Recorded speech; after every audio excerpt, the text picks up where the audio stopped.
All right, the most important thing in whitetail hunting is pretty obvious. You've got to have places to hunt. You know, you can have public ground you can go to, you can lease, you can get permission, but the most important thing is having a place to hunt and having deer to hunt. And I get asked a ton about how do you get access? How do you get these small tracts, you know, right outside of town or small tracts in different states? And so what I'm going to do right now is just walk through that exact process. There's 100 acres right outside of town, and I don't know. I don't know the real estate company that has it listed. It's for sale. It's been for sale for a long time. I know that an investment group owns it. I don't know how much it's for sale. So my play here is this. I'm going to call them and ask them if it's still for sale, how much they want for it, and if they can email me a workup on it. And what I want to find out is how much the taxes is costing this company, this investment company, every year. And that might be what I can get it for to lease it. So once I find all that information out, I'm going to ask them if I can go and walk the property as if I'm a potential buying customer and get permission to go and walk it. And if the property looks really good, then I'm going to go back to them, and whatever the taxes are costing this investment group each year, I'm going to offer them that for a lease fee to be able to go in there and bow hunt. So just a strategy. It may not work, but if you do enough of this, one of them will come through, two of them will come through, and you can't have enough properties to hunt. This is a property that if I'm able to land it, I will hunt it.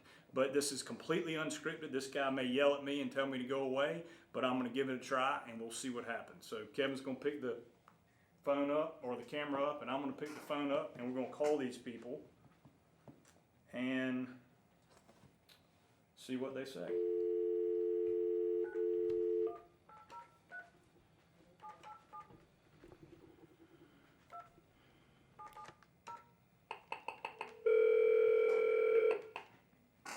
See what they say.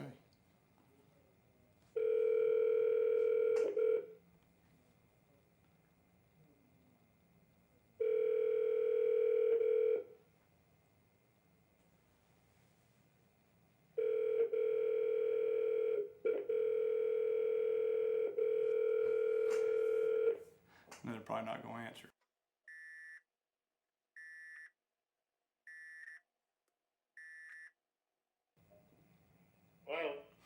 Yeah, this is Joe Miles. I'm calling about a piece of property that you have listed on the corner of. Yeah. Is that property still? Is that property still for sale? It is. Okay. Is there any chance that I could go out and look at it? I live here in Columbia, South Carolina. I know right where the property is. I actually do some hunting down from that a little ways. Yeah. And just wondering if I could go take a look at it, find out Sure. some particulars on it, how much it is for sale and that sort of stuff. All right. Let me tell you what the deal is on it. That property was part of.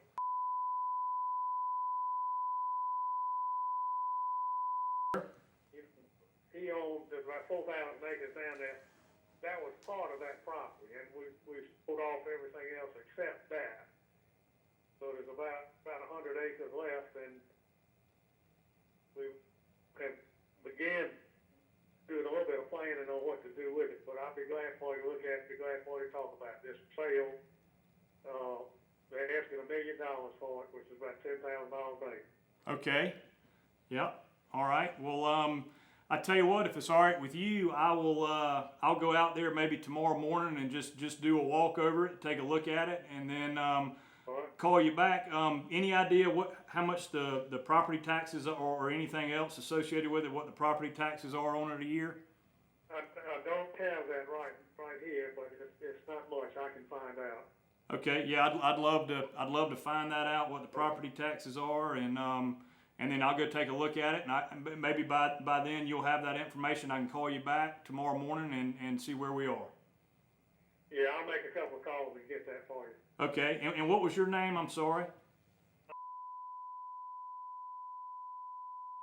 Okay, and I'm Joe Miles.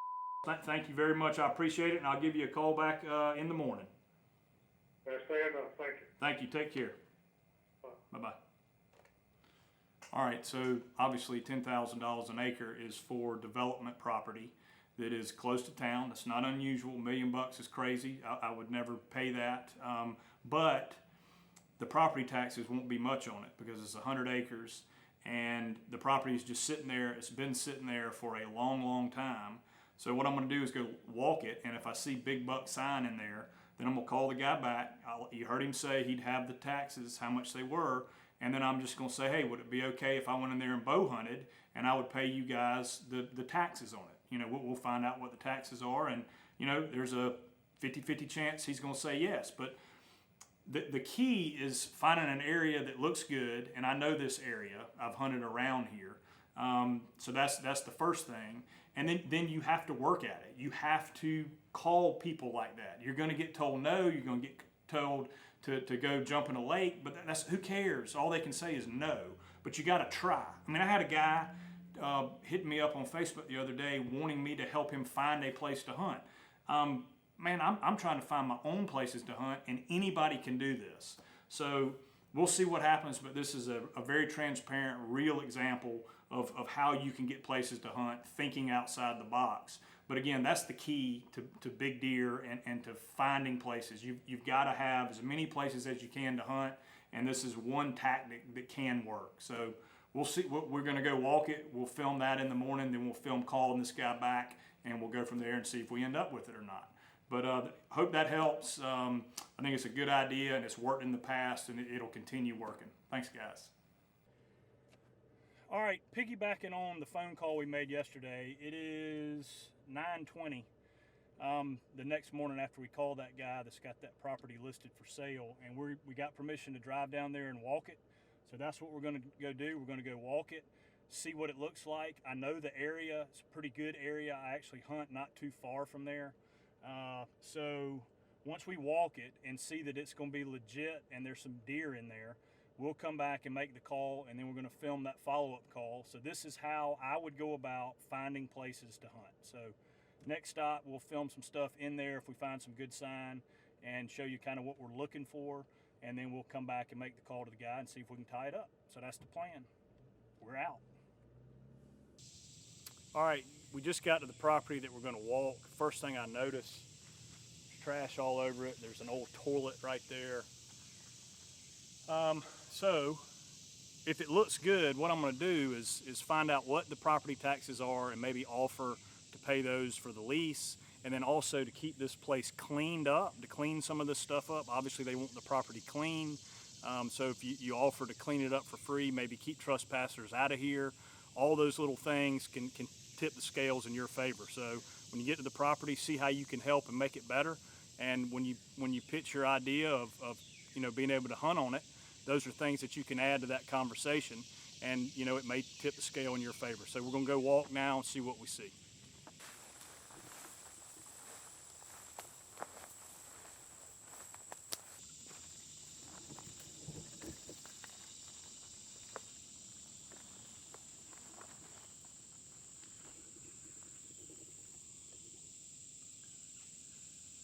All right, we got a creek bottom in here, and already seen a couple good trails, surrounded by ag.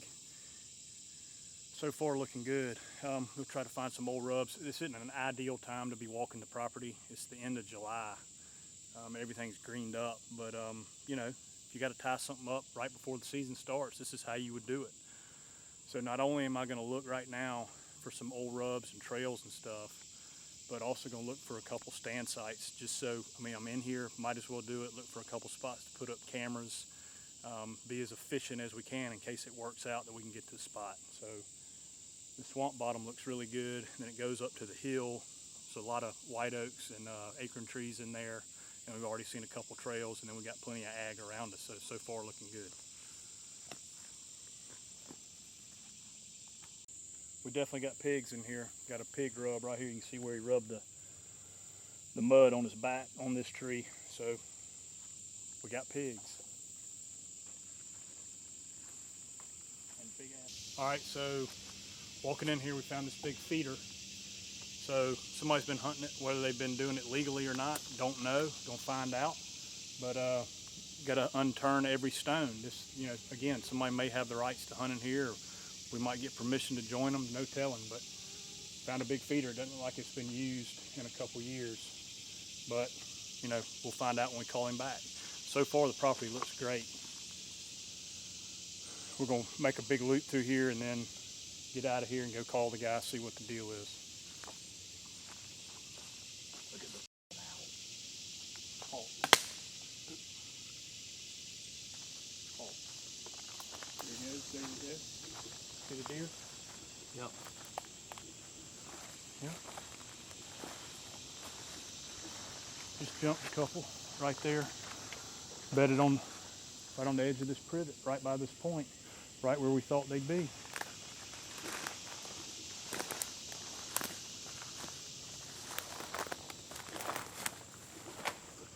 There. The only thing that could be better is if that was south. That would be the only thing that would make it any better.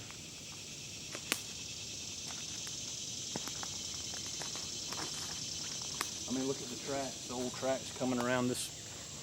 Mm-hmm. On this freaking, this is dynamite. I told you there were pigs. They're bedded in the corn. Did you get that on film? They're right there. Yeah. Bunch of hogs in that corn. The boar just stuck something to a sow. Making more bacon. Back in the office, finishing up this access video, we went in and walked the property, and it looked really good. You know, there was a nice pinch point in there. There was some ag in there. There was a lot of old rubs. We did stumble across an old feeder that was in there. And so driving out, I called a friend that's a little more familiar with that area, and he did tell me there is a hunt club that has that 100 acres under lease. So I'm not giving up there. I'm gonna call this guy back and verify that and see if he'd be interested in maybe breaking off that 100 acres and lease it just to me. And the other option is to see if I could become a member of that club if I wanted to hunt in a club. So those are kind of the two options there. It looks like this one may be a dead-end road, but this is how you do it or how I do it. And if you do enough of these, you're going to end up with some properties. So we'll call him back right now and see what he says, and we'll go from there. But that's the next step in doing this. I'm looking for his number right now. All right. Whoa, that's loud.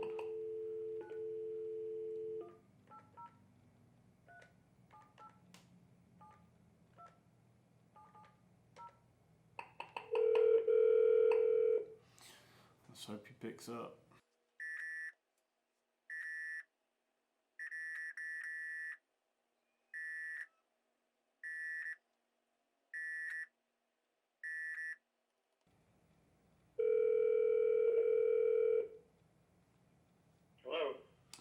Hello?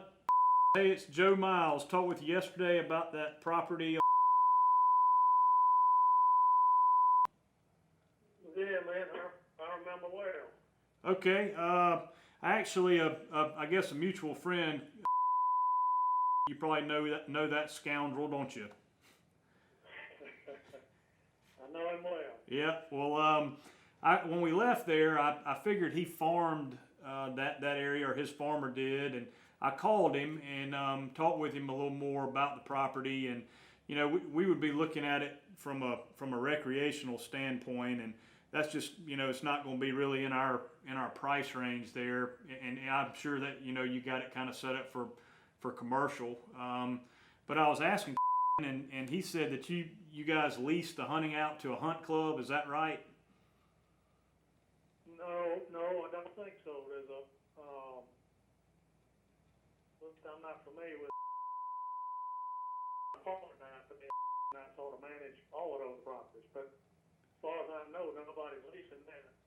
Well, There's 25 acres of commercial property, and then we figure there's about another 75, you know, back on the back side that might have some wetlands in it or something that could be used for something else, but, and they would consider splitting it up if you want just to get the back portion of it.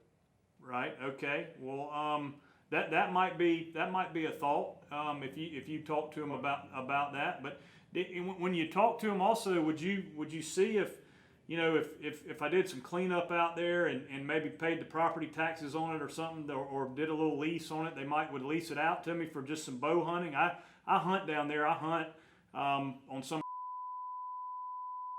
there. I hunt down there a good bit, and if nobody's in there, it might be to get them some cash flow pretty quick and help, you know, keep the place cleaned up. Okay, well, I'll talk to,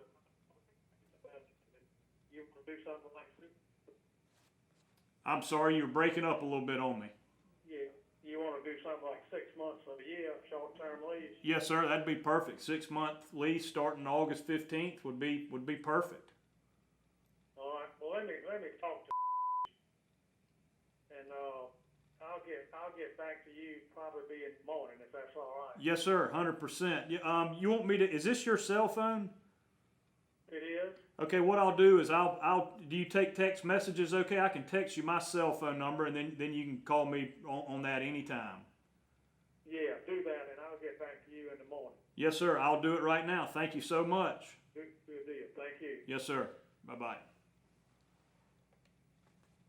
So there you have it. You got to run every rabbit. He's going to talk to his partner and see if they may lease it out. And we walked in there. It's a great spot. And I won't guarantee it, but I'm real confident that one pitch point, if you're set up there for a couple mornings in November, you're going to get a crack at a good buck. So that's how, if you do enough of these, calling and talking to them, you're going to find your own spots, and yeah, you might have to pay for it. The lease rate might come back too expensive, but I've got a lead right now that is on a good piece of property, is close to home, and I think it's a spot, you know, I could kill a nice deer on. So there you go. That's kind of how we work the access and how we call on these people and have these discussions. The bottom line is you got to do the work. You got to call. You got to turn over the rocks and see what you can find. So hope that helps out. Any questions, let me know. Thank